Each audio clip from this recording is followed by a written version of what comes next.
with breaking news. Breaking news right now at 6:30. This one on the southwest side where crews responded to a fire at the Best Western Plus Saddleback Inn and Conference Center. This is where those flames were seen early this morning, the tower at the top of that hotel. Right now, the likely cause, a lightning strike.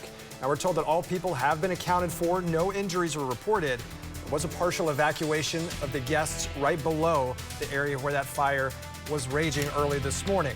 Of course, this was upgraded to a commercial fire. It looks as though crews were able to put it out. Still a very active scene to start your Wednesday morning.